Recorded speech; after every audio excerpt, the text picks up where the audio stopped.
ಎಲ್ಲರಿಗೂ ನಮಸ್ತೆ. ಎಲ್ಲರೂ ಚೆನ್ನಾಗಿದ್ದೀರಾ ಅಂತ ಭಾವಿಸ್ತಾ ಇವತ್ತಿನ ವಿಡಿಯೋ ಸ್ಟಾರ್ಟ್ ಮಾಡ್ತಾ ಇದ್ದೀನಿ. ನಾನು ಇಲ್ಲಿ ಅಕ್ಕಿ ಕಡುಬು ಯಾವ ಥರ ಮಾಡೋದನ್ನು ತಿಳಿಸ್ಕೊಡ್ತೀನಿ ಬನ್ನಿ. ನಾನು ಈ ಪಾತ್ರೆಗೆ 3 ಲೋಟ ನೀರು ತೊಗೊಂಡಿದ್ದೀನಿ. ಸ್ವಲ್ಪ ಉಪ್ಪು ಹಾಕ್ಕೊಳ್ತಾ ಇದ್ದೀನಿ.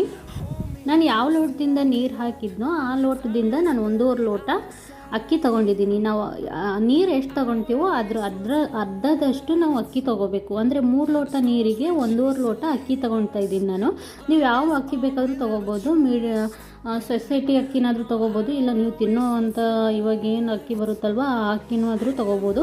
ಇಲ್ಲಿ ಬನ್ಸಿರವೆ, ನಾವು ಬನ್ಸಿರವೆ ಥರ ಏನು ಉಪ್ಪಿಟ್ಟು ಮಾಡ್ತೀವಲ್ವ ಬನ್ಸಿರವೆ, ಆ ಥರ ಇದನ್ನು ಪೌಡ್ರ್ ಮಾಡ್ಕೋಬೇಕು. ಅಂದರೆ ರವೆ ಥರ ಮಾಡಿಕೊಂಡು ಆ ನೀರು ಏನು ಕುದೀತಾ ಇರುತ್ತೆ, ನಾವು ಉಪ್ಪು ಹಾಕಿ ನೀರು ಕುದಿಸ್ತಾ ಇರ್ತೀವಲ್ಲ ಆ ನೀರಿಗೆ ನಾವು ಇಲ್ಲಿ ಏನು ರವೆ ಥರ ಪೌಡ್ರ್ ಮಾಡ್ಕೊಂಡಿರ್ತೀವಿ ಅದನ್ನು ಆ್ಯಡ್ ಮಾಡಿ ತಿರ್ಸ್ತಾ ಇರಬೇಕು, ಇಲ್ಲಾಂದರೆ ಗಂಟಾಗ್ಬಿಡುತ್ತೆ.